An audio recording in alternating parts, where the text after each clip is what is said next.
Okay, an edge finish is any time that you need to finish off a raw edge so that the fabric does not unravel.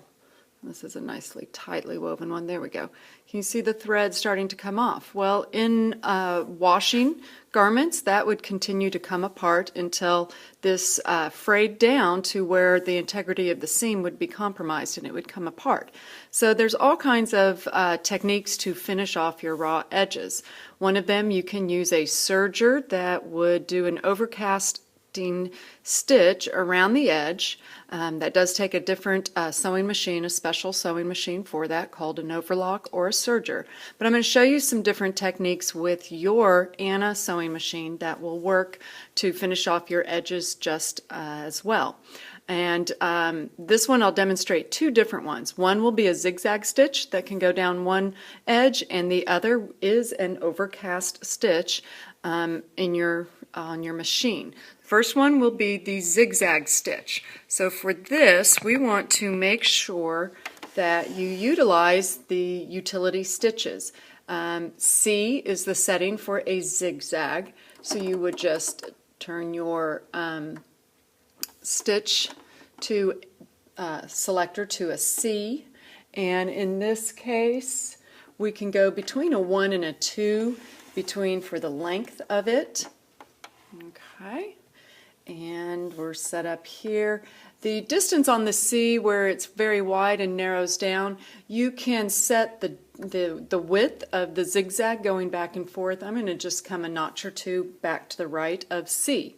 Now, when finishing a raw edge, after you have completed the seam, and these are just plain seams that I've prepared ahead of time, you fold back the main piece that would be the outer part of the garment, so you only have your seam allowance flap, and then you would just run the stitch down the edge here.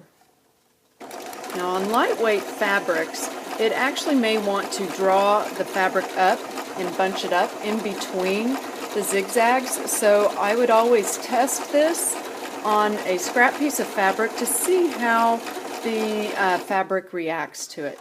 And as always, make sure your thread take-up lever is at its highest point before you release and take your sample out. So that would be a zigzag stitch.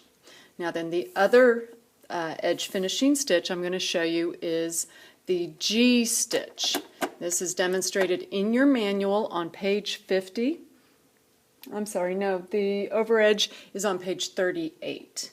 And G setting there. You can also use this one to, the over edge one is in the superimpose, the SS stitches here. And this one could also be used to actually sew your 5/8 inch seam, and it works very nicely for a narrow hem seam. So the does take a little while because it's sewing forward and backward every single stitch. Now you could do it right at the edge. It would again have the tendency to want to bunch up the fabric. But what you can do after it has been stitched, and there's no need to backstitch on these typically because it's not the seam line that is securing to hold a garment together. So you have an edge here. Then in your instruction manual for the machine, it would say after you sew this, then you would very carefully trim near the edge of that stitching, being very careful not to cut any of those threads. Let me go ahead and finish trimming it. Again, you want to be very careful that you're not going to clip any of your threads. Hopefully I don't because I'm holding this so far away. There we go. And then that would finish it off. This would fray a little bit in the washing, but once it got down to where that outer edge of the stitching is, it would hold together. And with this type of stitch, with its straight line along here, could also be used to sew your main stitch at 5/8 of an inch and trim it away, it would just enclose both seam allowances together.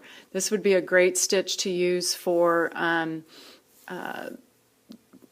knits and different things like that you can go ahead and finish the seam off as you sew. Those are edge finishes. They would finish off the edge on the inside of a garment, not to be seen from the outside.